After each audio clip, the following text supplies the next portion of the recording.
Just cut that one. Bad joke. Briana, in post, if it's funny, you leave it in.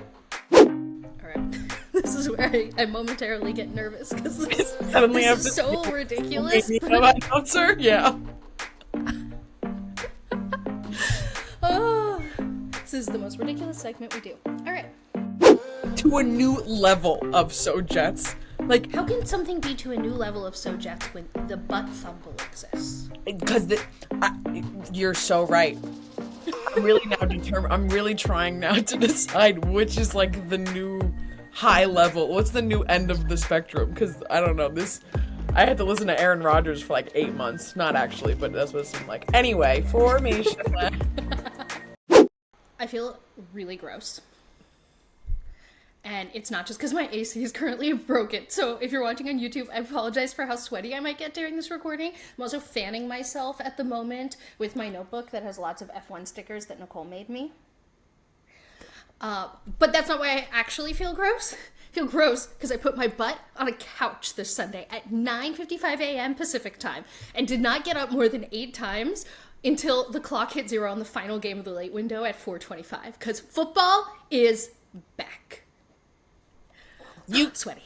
You say that's gross. I started doing that at 1 o'clock in the afternoon my time, and it went to the dark time of the day, called the night. But we did it at the same amount of time, but you just had some morning time, and because of my time zone, I basically woke up, sat on a couch, and didn't move. By the time the Eagles game ended, I put myself through the hardest workout that day because I just felt disgusting for not moving for 8 hours. And we would have done it no other way, and we will do it for the rest of the football season. Yeah. Well, actually, it's gonna get worse on F1 weekends because I'm going to wake up, watch an F1 race, and then watch 8 hours of football, at least, depending on if I watch the Sunday night game. But if you are an NFL fan, you'll understand why I didn't really watch the Sunday night game. But it was glorious, but yes, I feel gross. And in honor of this gross feeling in the week 1 of NFL football, I present my podium of things that the NFL and F1 should steal from each other to improve their respective broadcasts. And I do have an honorable mention. Everyone should be mic'd up in the NFL. I should be able to put on player radios like I can put on a driver radio. And we got a taste of this week because we could hear NFL quarterback Geno Smith screaming, "Oh my God!" as a very scary defensive player barreled at him full speed. I want this chaos all the time by choice and not just because some fans are too quiet. P3, the NFL has gone all in on unhinged marketing efforts. And F1 just needs to catch up. Tom Brady was talking to a dog. There was a Barbie movie spin-off for I'm Just Ken, except it was about love and the Packers. And there were so many the NFL scripted jokes. If the No Fun League can be this lighthearted and social media first, F1 catch up. And P2, the NFL needs a multi-viewer experience. The fact that I cannot see the routes that wide receivers are running during the play is absurd. I should be able to put on a overview view, see the whole field view as a second screen like I can put on a Lewis Hamilton on there. No one tell us about Red Zone. That we're not asking for a multi-viewer watching option of games. That we can do already. We need more. We need F1 multi-viewer style data and windows available for football. I don't need anyone to start screaming about Red Zone. I should not know, I should not have no clue where AJ Brown is on the field until the pass is made. I should be able to watch the full route if I so choose. It should not be so high up that I need to squint to see the name of the defensive lineman on the Eagles, who I know by heart. I should be able to clearly see the difference between Jordan Davis and Jalen Carter. Thank you. But P1, F1, I need more close-up fan shots. I need to be able to see when fans are sad, dramatic, or chugging a beer because they know the camera is on them. It is the best memeable content that comes out of every F1 weekend. If you were watching on YouTube, this Giants fan is my favorite face of the weekend. And we only get these like sweeping crowd shots. No, they need to know they're on screen and they need to do something ridiculous because that is the fan experience. I do truly believe that this week's episode is a banger. We have the best lineup of segments in a while, and I promise they're not about the NFL. So let's get into the formation lap for this week's grid walk. Is the Andretti bid about to become reality? Well, we're going to step into the F1 ring and review all the arguments for and against this coming announcement. Seasoned viewers of Gridwalk might have noticed that there's been a lack of gossip grids recently, so we discuss why there seems to be a pop culture drought in Formula One. It is also race week, so we're going to preview the Singapore GP because there were actually a lot of changes to this track and to what to expect this weekend. And of course, we make our predictions. I'm actually dreaming of an ice bath right now with my AC broken, so maybe I'll throw my picks. And as always, stick around to the end of the show for the Yellow Sector Notes, where we round up all the F1 news that we're unable to get to in detail this week. That wraps up the Formation Lap for episode 34 of Gridwalk, a weekly Formula One podcast that believes that there are fascinating stories to discuss across the entire F1 grid. Don't forget to like and subscribe if you're watching me sweat profusely on YouTube right now. Follow and turn on auto downloads. Leave us a review if you're listening on any audio platform. All things that greatly help support the show. Cole and Briana are lined up on the grid. It's lights out, and away we go on this week's grid walk. All right, we traditionally have a firm no talking about things Helmut Marko says rule on this show. Because, honestly, he says something new that's either inaccurate, insulting, or discriminatory nearly every week. It's just a fact of the F1 life, unfortunately. And more unfortunately, the media still covers these mostly racist statements as if they're facts all the time. Because Red Bull still has him in this position of power in the organization. Helmut Marko was incredibly insulting, racist, in list of other adjectives I could use to describe this, to Sergio Perez in the last week. And at least it was covered as all of those bad things. No one with his track record for being all around this shitty should be in the position of power he is in Red Bull. There's a reason that when we have to mention him on this podcast, because we make a big effort to avoid his existence, that we call him Voldemort. He is unredeemable and has proved this with his character at every opportunity. This is not someone who needs more chances. Like, this is a weekly occurrence. It's just, who is he going to discriminate next? Woo, yay, why are we putting microphones in front of this man? I'm actually, in the whole Sergio Perez headlines that have been going around for the last week, I'm just shocked that Red Bull made him even issue that crappy apology he issued. Because he says stuff like this again, all the time. So I guess I'm happy for the crappy apology, but it was crappy. And I admittedly would like more responsibility and atonement from a man who has done this repeatedly and will probably continue to do and say things just as bad as these quotes about Sergio Perez at the next opportunity where someone sticks a microphone in his face. So the apology was not enough, but greater than that, I don't think it's going to change Voldemort's behavior. But as much as we dislike him, I think it's important we thought it was important to make sure anyone listening to this podcast understands that the reason we don't talk about him is because we're fed up and over his behavior. And I don't think we mince words about a lot of our distaste for Red Bull coming from the fact that they continue to put people like Helmut Marko in positions of power and then give them microphones to spout awful things like this. So this is Gridwalk, formally on the record, reminding you that Voldemort sucks. Voldemort sucks, and so does his chat GBT of an apology, because it literally just looks like someone took his quote, said, apologize for this, and spit it back out. But I agree, no change. Voldemort doesn't change. He just eventually leaves. Maybe? I don't know. Please. Well, the day seems to be almost here. Andretti is rumored to get a final approval to join F1 from the FIA, but not get approval from F1 to join the Concord Agreement, which means drama, basically. So much drama. Right. And that means it's the perfect opportunity to bring back a segment that we haven't been able to do for a while now. Just like both Briana and Nicole are playing characters here, and I think they say should be taken too seriously as their own arguments or point of view. Welcome to the F1 Ring!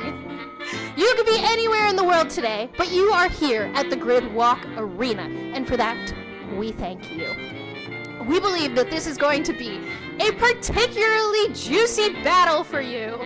We have two groups vying for power as the FIA and F1 are getting to the end of their dispute over potential new teams joining the Formula One grid. We present to you today at the F1 Ring all interested parties ready to duke it out. Each relevant party will get introductions and the opportunity for an opening statement. No punches will be pulled. In the first corner, the FIA. According to the FIA's own website, it's their responsibility to provide safe, sustainable, and accessible motorsports, pausing for laughter, across the many series that they steward.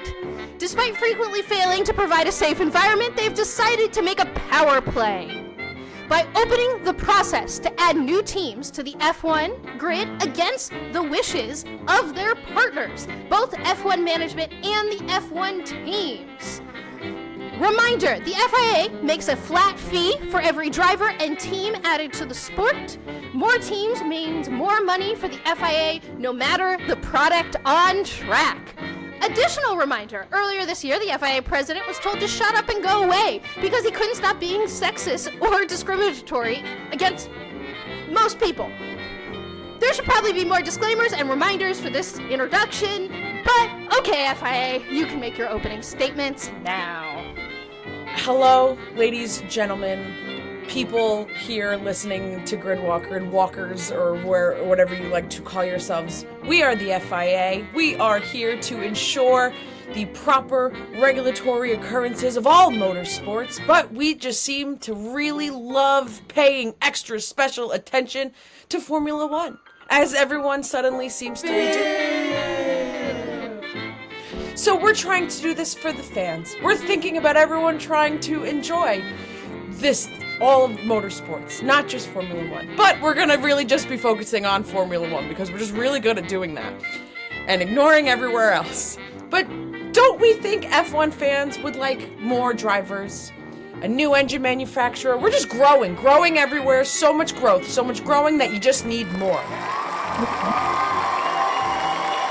I think it would just be a wonderful addition of having an American name like Andretti back in the sport, back on the grid, for all of those American F1 fans that are recent additions to our fan base. Everything that we are doing is to create more entertainment and more excitement because we want to help out and not just give technical directives, even though this is our entire job to make things safer. We want to have fun and make it entertaining! So this is for you. Well, thank you for that. And thank you for sending a representative instead of, some of your leadership. He's busy. In the opposing corner, we have Formula One management. The team put in place by the owners of the media rights to Formula One, Liberty Media. Their responsibility is to increase the financial value of F1 by increasing its overall popularity. They gave us races such as Miami and Las Vegas to mixed reviews. Notably, they did implement a social media strategy that finally made their drivers celebrities and did sign off on Drive to Survive, which most definitely increased the popularity of the sport around the world. Their most recent knockout punch in the F1 ring was successfully recruiting Andretti to join Formula One as an engine manufacturer in 2026. Recently, Liberty Media has made headlines for saying that Red Bull dominance has slowed the growth of the sport, and that gave everyone a lot of opinions and feelings. This is also a topic that the Gridwalk Duo will be getting more into in upcoming podcasts and videos, so you should subscribe to us on YouTube. All right, Formula One management, your opening statements. I'm not even gonna say hello because I immediately have to jump in and say the FIA's job is to not focus on entertainment. That is my job. My job over here is to focus on entertainment, excitement, making it fun and interesting for fans. Meanwhile, you should be making sure that it's safe and regulated correctly, which you're already not doing. So stay out of my lane, please and thank you. I don't know how many times we need to send you a letter about this, but maybe we'll send you another one. So let's put in some regulations. Great, you released a new technical directive. Things are less flexible, blah, blah, blah, blah, blah. That already seems like it's not gonna affect your one team dominating on track, thus making my job a heck of a lot harder. So, you're gonna introduce another team coming in, joining. You think Andretti's gonna be competing right behind Red Bull? I don't think so. Show the stats, show that this will work, and don't just say, it's gonna be entertaining. That's my job, and I don't see it.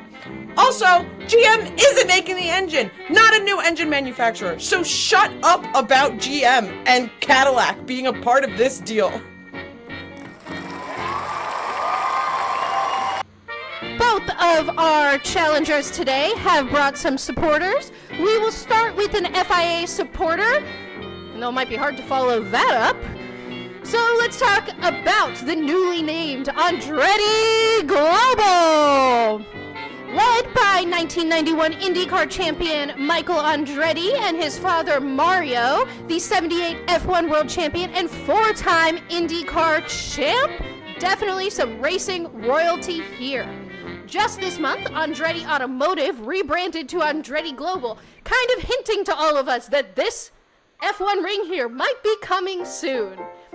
They're already participants in multiple other single-seater series, such as IndyCar and Formula E, and they set their sights on joining F1 as soon as it became more popular and profitable in the United States.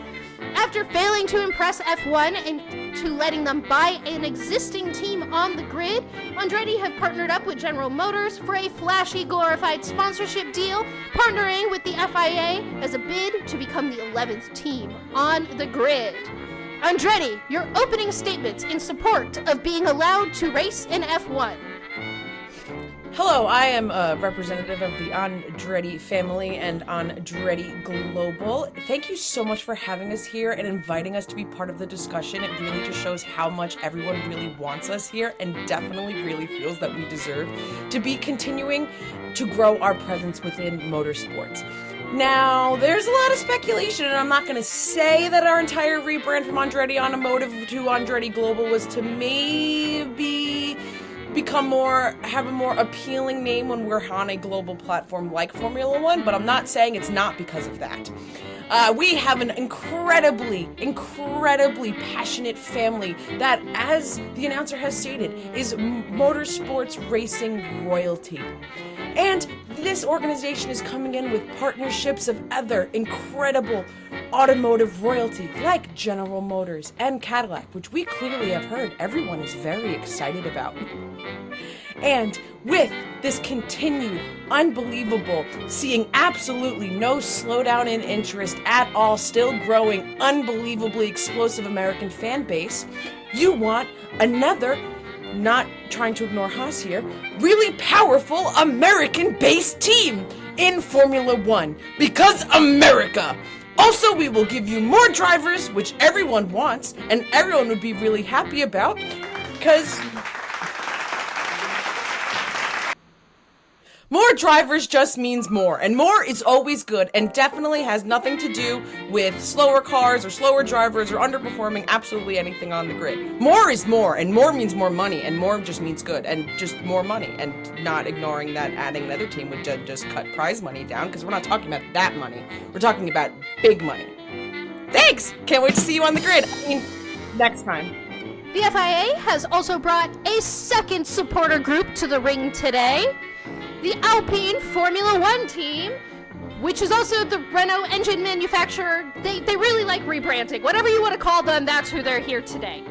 Alpine may have just fired everyone in charge, but leadership new and old are fully backing the Andretti entry and the FIA's ability to add new teams.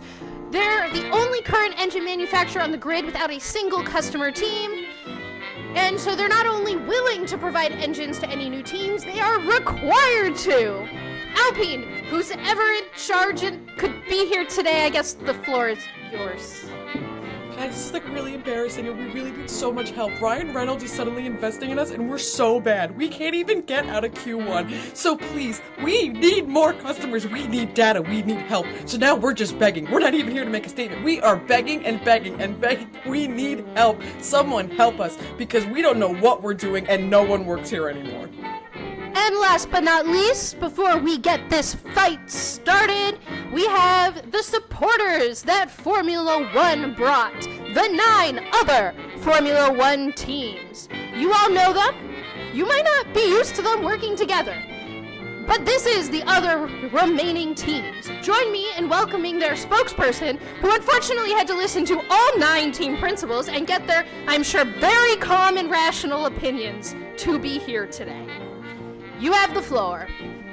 None of this makes any sense. There has been legitimately zero plans provided or any information provided as how this is going to make everyone more money. We are getting the same amount of money. It's the same pizza pie, but more people are invited to the birthday party, and they're not invited to our birthday party. We've been already told that there's the 10 people at the birthday party. Now suddenly this 11th new kid's gonna come in, and we have the same amount of pizza? That's not going to work. And I just... If Toto Wolff and Christian Horner can be on the same side about something, then like maybe everyone needs to take like a cold deep breath and listen, because that means that pigs are flying and something terrifying is happening if we can get these two men to agree on one thing. We are finally making money in this sport in a way that we've never seen before, so let's try and figure out a way to keep that in, and if that is by having this American team to help us with this still flourishing American fan base, then show it to us. Show us the evidence, and then maybe we'll open it and have a conversation. Until that, the red rope is closed, it's sealed, you cannot come in, bye-bye, stay out of our birthday party. Thank you for that. That is the end of our opening introductions and opening statements. Who's gonna come out of the ring successful? What type of punches will they throw? What will each party have to give up to win this battle? Find out next. Obviously, we're gonna have to wait to see the resolution from this F1 ring battle. But this has come up because AMUS is reporting that the FIA are going to officially approve Andretti, which has been rumored for a while now. And the background to all of this is that everyone needs to approve a team. Just because the FIA has said a team's allowed to go race, in order to get the financial payout of that, they need to be part of the Concord Agreement, which is the agreement between all the F1 teams about how they're going to split the money. I admittedly fully believe that if the FIA approves Andretti, they're going to end up on the grid. I just am interested in the political capital they're going to have to give up and the physical financial capital Andretti is going to have to give up to F1 to make it happen. Because Europe has much stricter antitrust laws than America does. And I do think that F1 technically, if they really wanted to drag this out and go to court over it and do the whole thing, eventually they would be forced to let Andretti in. But ever since this was announced to begin with, that the FIA were looking for new teams, I just didn't understand the political play of it all. Because that's really what we're watching here. FIA versus FOM, and the FIA have decided the best use of their political capital is to strong-arm their most important partners into doing something they don't want to do. The whole thing confuses me. Yeah, no, it feels like, what's the Kids Bop way of saying it? This feels like a big wiener swinging contest. It just feels it just feels like everyone's making statements and saying things. The FIA is we're gonna do this, and everyone else is okay, but there's so many other things that you need to consider or for that to work, and then they're just no, we're gonna do this. And obviously there's a lot that probably isn't publicized to the public about this is how it would work. Oh, 100%. Yeah. Because but there should still be some to at least appease team principals from saying we don't have any information. So that's what really makes me believe that there's no information that's being provided as to how this would actually work, besides just more means more, which is not true. Yeah, and from a fan perspective, like I get it, another team, more drivers, yada yada yada. Like you and I have made it very clear. You can go back and listen to us talk about this every other time, where we're like, "Yay, more drivers to lose to Red Bull!" Like, so it's frustrating to me that the organization responsible for these financial, technical, and engine regulations, which are the three contributing factors, if you go back and listen to my rant from last week, that are contributing to the unheard of, unprecedented dominance that Red Bull is currently doing. Not that there isn't dominance in F1, but what we're experiencing right now is unprecedented. That's why it's record breaking. Make it worse. Make it right, worse. Well, it's just like, I would like the FIA to focus on that. Like, the FIA, and I'm not saying they can't do multiple things at once, like work on the 2026 engine and technical regulations and strong arm F1 into adding more teams. Like, to me, this is all a money play. Like, there's a reason why in the introduction I wrote that the reminder that the way the FIA makes money is that they get a flat fee from every team and driver entered. The way FOM and the teams make money is based on media rights, and it's actually financially, F1 and the F1 teams are financially incentivized to have a better product on track, because the more people who are interested in F1, the more money they make. The FIA are just incentivized by having more teams and drivers there. So, like, I understand why we're at this impasse, but all of it just feels like a political misstep, and we're still talking about it 12 months later. Yeah, and I definitely don't feel like it's going away at all. And to your point, if the FIA is able to do multiple things at once, I could name like a whole handful of things that would be incredibly much more important safety regulations and just, things in general that you could probably be focusing on first to make me less mad at you, but the FIA does not do that. And this isn't a whole segment about F1 interest or anything like that. Like, we're going to do a ton on that. And there was the Liberty Media quotes this week where the CEO of Liberty Media came out and said, yeah, interest is stagnating because of dominance, which to me just read like facts. Everyone is correct. This is right. Like, that is correct. And he wasn't even passing judgment on it, really. Like he was saying, I kind of wish that it wasn't stagnating, which makes a lot of sense because he's financially invested in its growth. Mm-hmm. I think it can be both true that the nature of F1 is that there's going to be periods of dominance. It can also be true that that's not great. And it can also be true that this is an unprecedented version of that. It is. But I will always come back to, no matter, yes, I think it would be great if there were more drivers in F1. That would be cool. But I don't really care until you know what? It's a messenger problem. It's like, I think I'd be more excited about teams and additional drivers and things like that if it wasn't the FIA trying to strong arm everyone into it, because to your point, can you go fix all the things you're actually in charge of? And if this was coming from FOM and Liberty Media, that it would be coming with a beautiful marketing campaign package of here's the message and the image and here are all of the things. So the fact that that's not coming, there's no push from that, it makes me scared. You can't, yeah. And I'm always disgruntled when big sweeping changes are not coming jointly by both parties in charge. Exactly.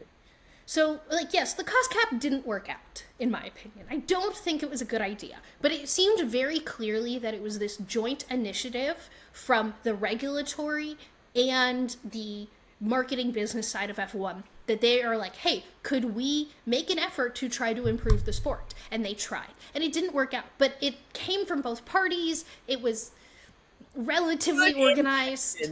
Yes. Everyone was agreeing on the good intentions, except for some that then did not agree to what they agreed on and broke the cost cap. And here we are with so many other things. And magically, no one broke it. Yeah, we can't get into that. But yeah, I do think Andretti will be announced as a team.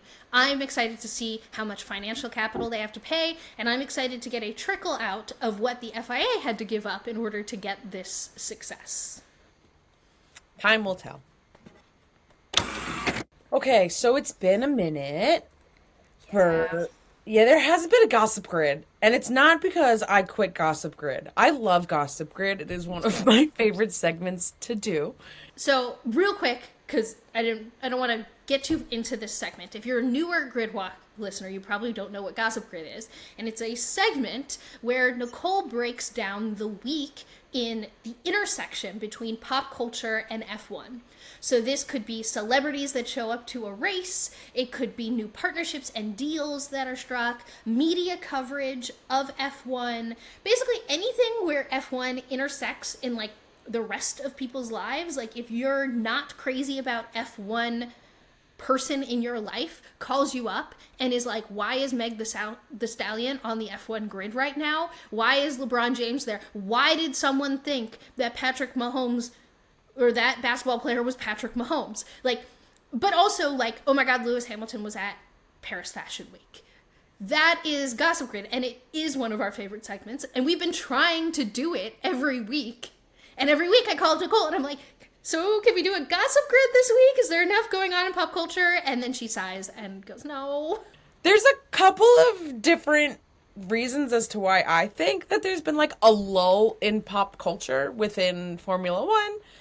But, I mean, big elephant in the room, which we've discussed a little bit, the Screen Actors Guild and Writers Guild of America are currently on strike. So part of that strike involves that stars, writers, people involved in projects that are TVs, movies, oh my gosh, there's like, it's crazy what can still fall into this. If you haven't looked into it, please go do. There can be no promotion of any sort of projects via interviews, appearance, social media, anything at all. So a lot of less PR happening.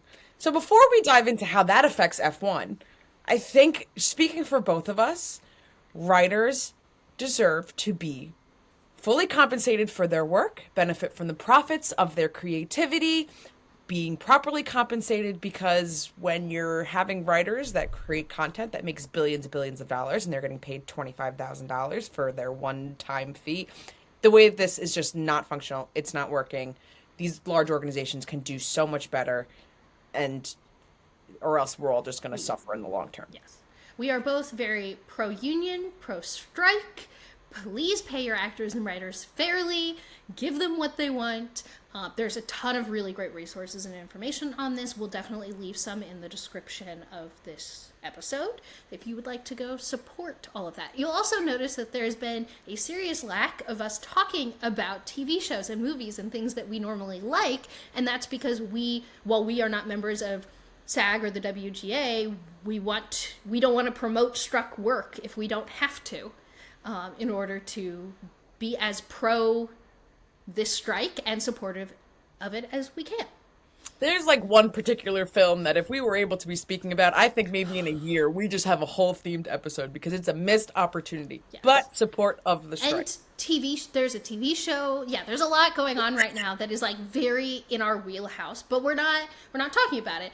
And there's a lot of people doing that. So I do think it's interesting that there seems to be a general decrease in, like, just looking at celebrity attendance at races. There has been a general dip. I do think there's been a ton of athletes at F1 races. We've seen a lot of athletes. We've seen a couple of musicians is where it gets interesting because like some musicians are in SAG and some aren't. And so that is kind of like an overlap there. But if you go back and listen to a lot of the gossip grids, a lot of the time when I'm talking about celebrities who are attending a race, it's because they're promoting a movie. Vin Diesel is part of a certain franchise that has to do with very loud cars, and like that had the entire cast promoting it this year. And like there's been numerous movies this year that have had promotions on the grid and the entire cast is there and they do this repeatedly. And there's been like an unbelievable like lull of celebrity attendance. We saw Steve Carell at gosh, is that the Dutch GP? And I was like, I want to talk about this, but that was it. That's like all I was able to say. Right, and I think the interesting thing is now celebrities who are attending F1 races are doing it because they're just interested in it and they want to. So I think we're getting a little bit of a glimpse of in the European heartland of F1, like if there was no press going on, what actors would actually show up to a random race? And the answer is Steve Carell. The answer is Steve Carell, and it was his first one. So... Yeah. Oh, you were also telling me a really interesting point to all of this, because it's not all just about, like, would they be interested in going? Because you were telling me something that Dak Shepard said on his podcast about attending events right now as an actor in SAG. Yes. So it was also become... So I listen to Armchair Expert. If you haven't heard of it, it is a podcast with Dak Shepard, and how they've been like navigating through, and their whole thing. They have a bunch of celebrities come on, and it's usually to promote their project. So listening to their podcast has been very interesting about how they're navigating that, like all through the strike, and they're also all in SAG. So their celebrities have been receiving a lot of backlash when they're posting on social media attending other events. So his example, he was on vacation, like Martha's Vineyard. This had been booked for months. His kids were on summer vacation. They have friends out there. They went and spent like 2 weeks out there or something. And he said that he was flooded on social media with comments saying, how dare you not be like picketing the picket line? How are you not striking? How dare you be on vacation? All these things. He's like, I was picketing last week and this, that, whatever. So I could also see maybe F1 races falling underneath that like excursion of, wow, you were at this very large, luxurious, relatively expensive event when there's an entire strike for your entire industry going on that revolves around like proper payment of people. So that could be like a reason going on. Maybe they're fed up with Red Bull dominance. I do kind of feel like it is like we should touch on the fact pieces. Yeah, we don't think that the strike is the only reason there's been a pop culture lull, but we do think it's an interesting add-on to this. Red Bull dominance and just the lack of excitement around races right now is going to be a contributing factor. We can't pretend like it's not. I also think there's a third thing here, which is in America in particular, I think F1 might be losing the shiny, fancy, new thing sheen. It's transitioning from, oh my god, look at this cool, new, fun thing, to this is this thing we like. And those are different feelings in pop culture. I think there's been a significant downturn in, Cosmopolitan deciding to just write an F1 article like, what is this thing that people are now liking? Because now it's more just ingrained that people like it. So if we're looking at F1 media coverage, there's going to be a downtick because people don't need to write those, whoa, people like F1 articles anymore. Like, we do this.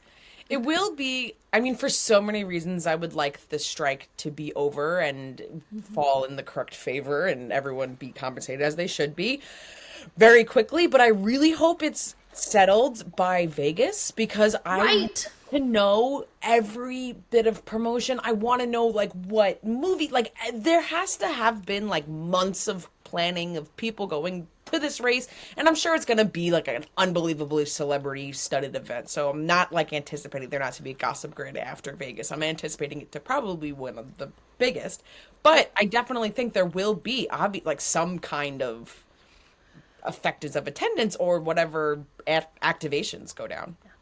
Yeah, I do think it would be interesting if it's not resolved by then to be able to compare Vegas's first year to Miami's first year and just how much that the strike could potentially affect it and people attending this race. There's been rumors for a while now about how difficult Vegas is struggling to sell tickets.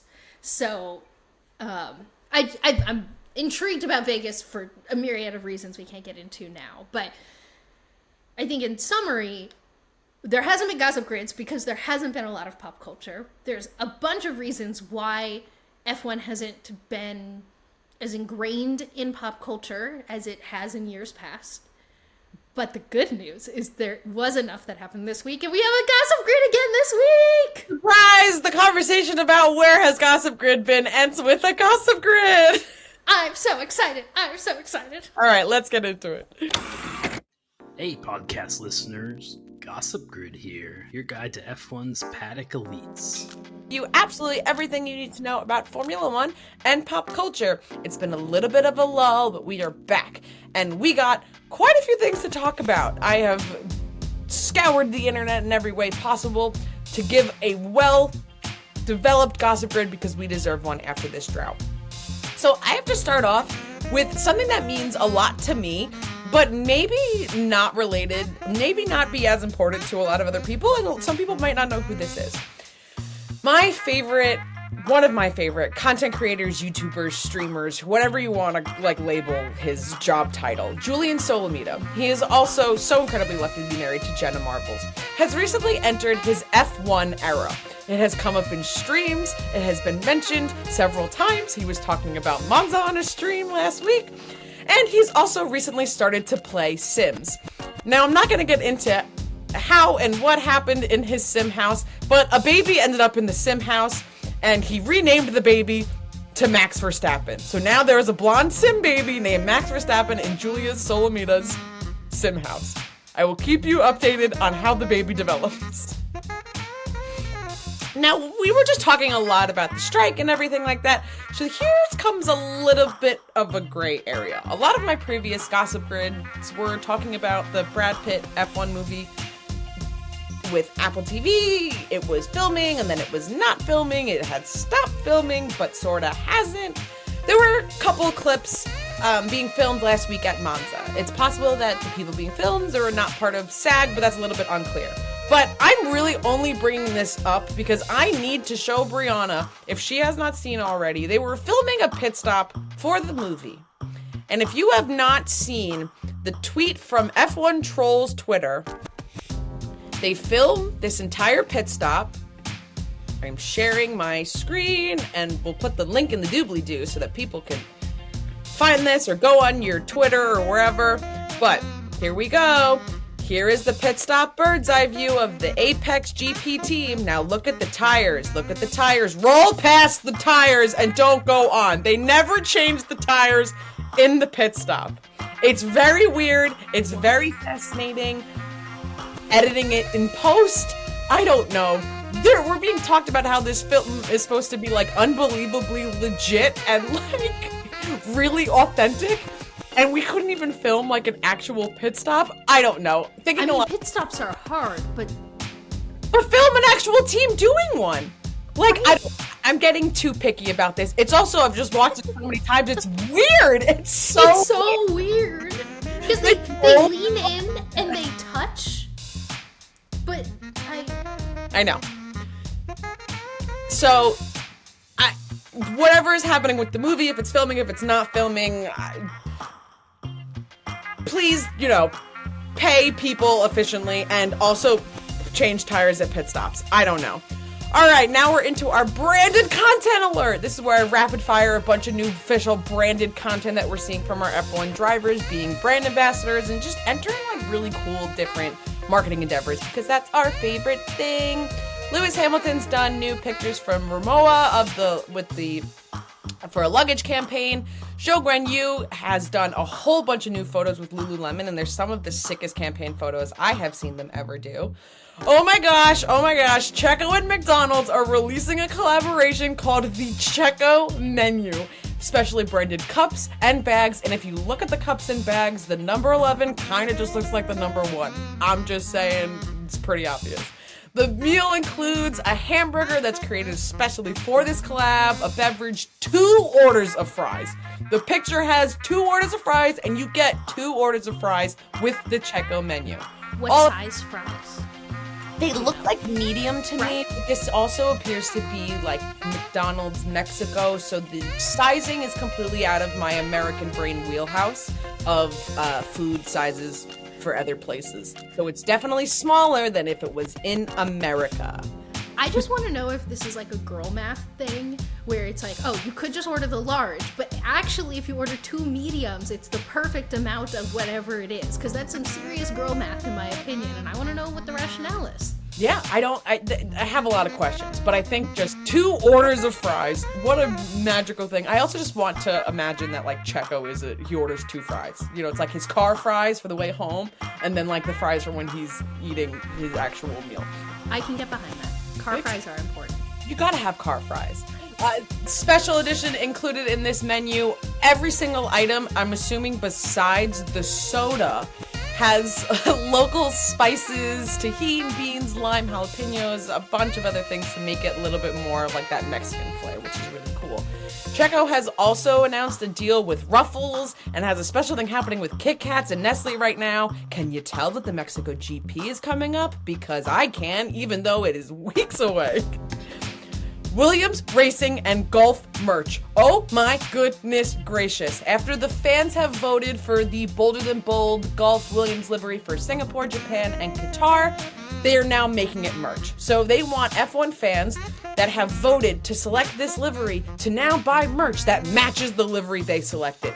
It is genius, it's beautiful, it's incredible. They will also have a show car at their fan zone in Singapore, so I don't know how many times on Gridwalk we can say that if you are going to a race event, if Williams is doing a pop-up, oh my goodness, go. You can get your Golf Williams merch, take a picture next to the show car livery that you now match.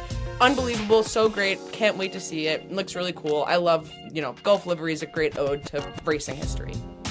But the absolute winner of the merch wars currently right now in my mind, and I still haven't seen it yet, Alex Albon pet merch. Alex is continuing to flex his marketing genius muscles. I can't get over this. Please go watch this video on his socials or follow this new Alex Albon Athletics account at AA23. He's having a very important conference room meeting with all of his pets about his merchandise.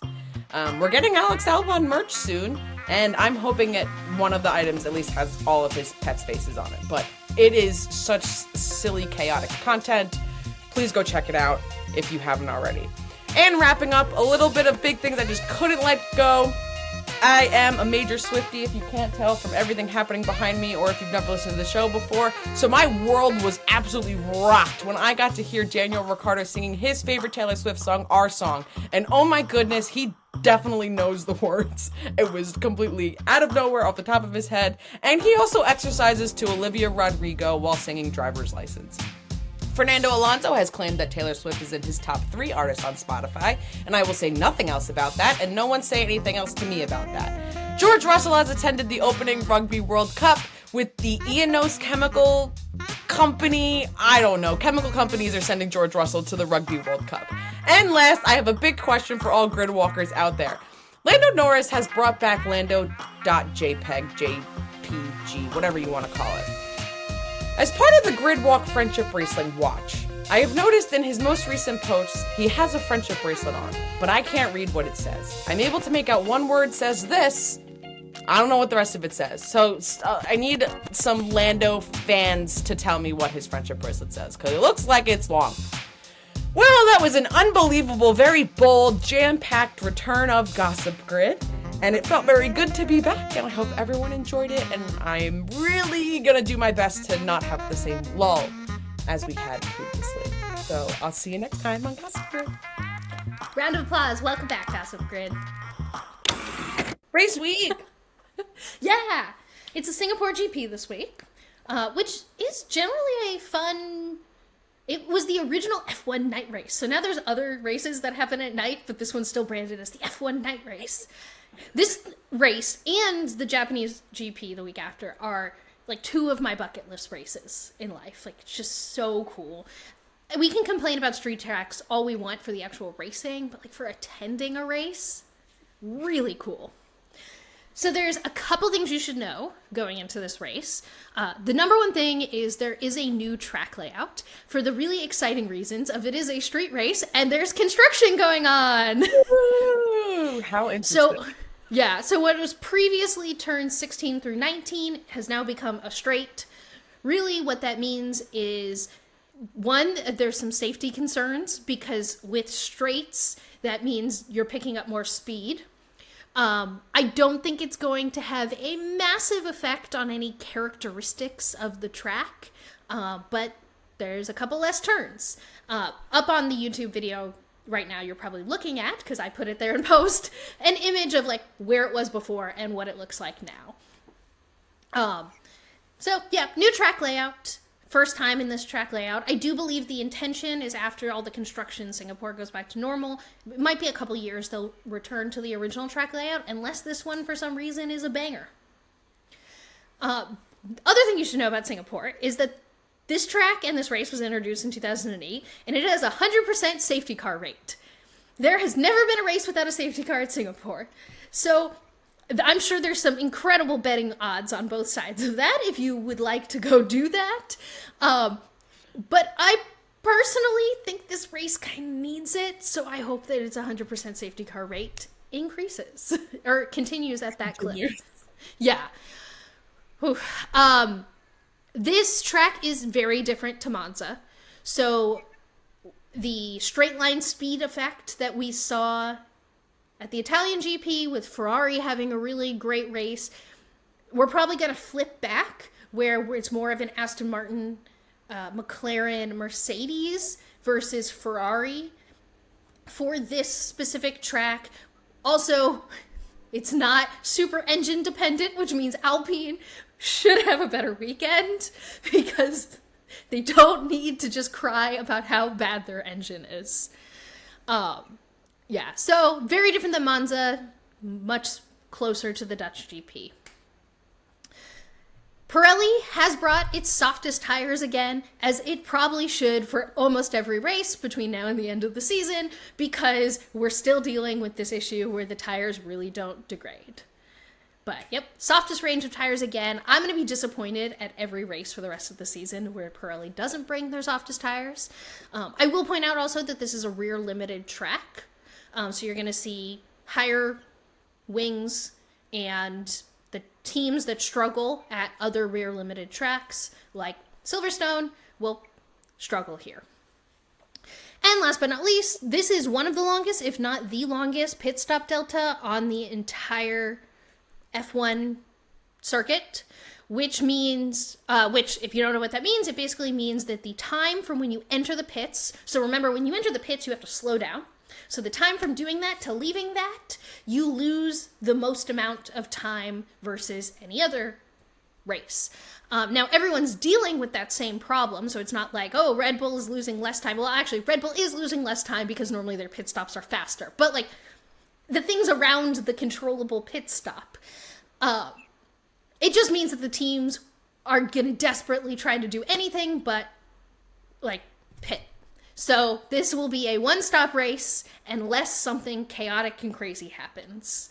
And most teams are probably going to try to wait for that 100% safety car rate, and everyone's going to pit under the safety car. And if your team or favorite driver pits before the safety car, it will probably be sad. So you're going to see a lot of people probably start on the hards, try to go as long as possible, when's the safety car, and then probably some driver who didn't manage those tires very well that are now very old will cause the safety car, and then everyone will pit. And that's my prediction for the Singapore GP. Sounds right. It sounds like it's going to be spooky accurate. I hope we get to cut to this as a clip of this exactly happening to one particular driver. I'm just going into the Singapore GP hoping it's not my favorite drivers. Oh, no, I'm not even thinking of any particular driver, just in general, it sounds so probable and possible that I feel like it'll be like, well, Briana predicted the future. And a cool thing, I think I spend too much time when we talk about races just kind of saying that street tracks are good and most people hate street tracks. So one of these days I will give a full dissertation about here are all my reasons why I actually like street tracks. But one of the reasons to like street tracks is that Sergio Perez tends to like them. So if he's going to I don't believe in the whole like street circuit Checo thing. Like he wouldn't have crashed in Monaco so badly if it was true. But he might be more comfortable. And normally with street tracks, there's the drivers tend to come together because it's more about their skill. So, look, I'm predicting a Max win. Like, don't get me wrong, but it might not be. There's some opportunity there. That's really all I'm saying. I think we get into our race predictions now. Feels like a good time to get these started. Reminder, what's on the line here. We started at the Dutch GP. Whoever scores the least amount of points by the end of the F1 season is going to have to do an ice bath like the drivers do before the race. Despite what I said in the formation lap, I really don't want to actually have to do an ice bath because it's cooled down now and I'm less sweaty, and that sounds really awful. But we are tied at 1 point apiece after 2 races. We've had a rough time. I'm just glad we scored points last week. Not losing! This is huge for me! Well, a reminder that if you want immediate updates about how we do in our predictions, we always put them out at Gridwalk Show over on social media. So go check that out. But Nicole, because we don't pick P1 anymore because it's just Max Verstappen, who are you picking for P2 this week? In my P2, because I like having things to root for, I have Mr. Lewis Hamilton. I do too. That makes me happy for, like, us as friends, but, like, not as people in competition of race picks. Right, because it's, like, not that interesting, because, yeah.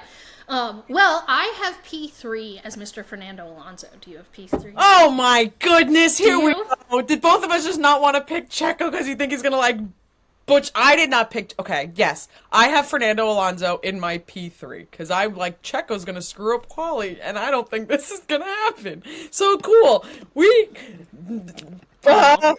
Okay, so just so everyone knows that we do write our predictions down ahead of time. So if we both have the same P10, I think what needs to happen is we both need to pick a new P10, but neither of us can keep this person. Because I'm worried that we have the same person. Okay. So my P10 has become... This is just an... Wait, do you agree with... Yeah, sure. I just can't believe... I mean, I can believe because... based on knowledge of the sport, and I'm sure we were thinking the same things when we were thinking about in terms of other tracks and such, why we did Lewis and Fernando. Yeah. So what do you have as your P10? My P10's been a continuous not bit, but bit because of my support. I have Alex Albon in P10. And you probably also have Alex Albon in P10. This is unbelievable. Okay, so we both need to change our P10. I have a backup P10. Yep. I'm writing it down. All right, Nicole, who's your backup P10? Oh, I'm now scared that we wrote the same thing. So I'm going to write a backup to the backup. Okay. Who's your P10? My P10 is Esteban Ocon. Yeah, that's what I literally wrote down. But then I also wrote down next to it Oscar. So you get Esteban Ocon and I'll get Oscar Piastri. Very fair. Very, very fair. Wow, I can't believe that this is happening. This far down is crazy. Yep. Okay. So I think same rules apply to so this one is our last to cross the checkered flag. So if they DNF, it doesn't count. Who is your last to cross the checkered flag here? So I am snagging a pick from last week from you, and I am saying K-Mag is going to, or last race week, whatever it was. K-Mag I have as last. Great. We don't have the same one because I have Nico Hülkenberg. Really, just because I didn't want to say. Nico to not take your last pick, and I was like, I do feel like it's going to be K-Mag. Yep. All right, and then team that is not named Red Bull to score the most points this week, I have Mercedes. I also have Mercedes. Well, that's fine. I believe that. Yeah. This has now become a battle of P10 and a battle of which Haas might be last. And if Alex Albon ends up being P10, I think we both just get an honorary point because we both would have gotten it right, and I think we deserve credit. I think an Alex Albon point because of belief and hilarity is appropriate. And we make the rules, and everything's made up, and the points don't matter. Yo, sector notes, not the fastest walk around F1, but we will complete a full lap around the paddock, hitting every F1 garage. There's a lot to go through today, despite the fact that Nicole had a full gossip grid. So, for starters, the Japanese Grand Prix announced that they're going to be doing a fan festival leading up to the Grand Prix next week. Complex wrote an entire article about Zhou Guanyu's love of sneakers, including some custom Kobe's. It's a very cool article. You should go check it out. AlphaTauri did premiere their documentary about the 2021 season in Venice. Yuki looked incredibly cool on that boat. Haas is planning a full upgrade package for the US GP. Perez released photos of his special helmet for his 250th Grand Prix, which is an incredible accomplishment. Just a reminder, though, that Lewis Hamilton has more poles than most drivers on the grid have races. That's not a dish at Perez. It was just an opportunity for me to bring it up. Also, race wins. It doesn't have to be poles. I don't know why I said poles. Speaking of Lewis, though, because he was in Italy for the Italian GP, he did a full interview with GQ Italy, which is really great. I also recommend checking that one out. Charles went on stage and introduced a rock band to the crowd. it was very endearing. It like wasn't really like very pump up. Like here's a band. It was, I don't know. It was a good video. Alpine had a big event this weekend, and admittedly, I couldn't figure out what was going on. So this is really my plea for you, anyone who knows. Please explain to me in the comments. Reach out to us on social media. Like, what was Alpine doing? I don't know. I had the But it looked exciting. panic of like, what was this large 3-day event? I think they were like premiering some like new Alpine cars. I don't know, and it reminded me that I wanted to ask you. So you saying exactly this made me feel seen. I also was like, look at this big party. And it looked incredible. It looked like a great time. Esteban Ocon was on stage with a rapper. I would love to know what happened. Most of the coverage is in French. My Google Translate wasn't working. I don't know.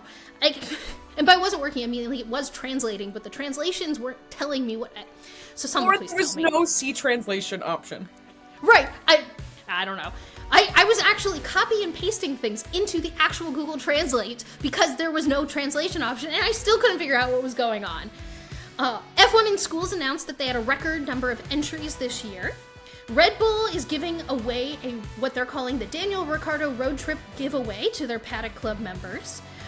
Speaking of Red Bull, F1 is selling celebratory merch for Max's 10-win-in-a-row record that clearly they did not run by a single woman, despite the fact that there is like a women's option to buy this. It will be up on the screen on the YouTube video. What were you thinking? Okay, and again, go over to YouTube if you want to see. All right, Frederick Vesey will be doing the rookie FP1 for Mercedes in Mexico. He was in the sim this week for that. And last but not least, AlphaTauri has announced that last year they're following the same path McLaren is on, where they're going to be integrating digital ad screens into their car. That is the grid walk for September 14th, 2023 completed. How was my sector time today, Nicole? Faster than we were able to bring back Gossip Grid, but it's back. Thank you to Voiceover Man. Thank you to our couches for being very supportive for us on this first NFL Sunday, and we'll continue to be supportive on NFL and F1 Sundays to come. Oh my gosh, that's so much sitting. And our four-legged executive producers. If you are an audio listener, don't forget to follow, turn on auto downloads, rate and review the pod. If you're watching on YouTube, hi, how are you doing? Oh, you look so cute today. While you're here, subscribe, like the video, leave us a comment. Tell me, what does Lando's friendship bracelet say? Because I really can't figure it out. Someone find a photo and please fill me in. All of these things, sharing with your friends, leaving us a comment, leaving us a review, following us everywhere, really, really help us out. Help people find our podcast. We really appreciate it. Join us for daily grid walks on every social media platform. You can find us at Gridwalk Show on Instagram, TikTok, Twitter, Threads. Very, very long. Search for us. You will find us there. We'll be back to walk the Formula One grid every single Thursday, and we sincerely hope that you join us. Today just felt like that the Jets don't have a quarterback. The Jets still don't have a quarterback, and it didn't feel like a grid walk, but at least the Eagles won. Go Birds.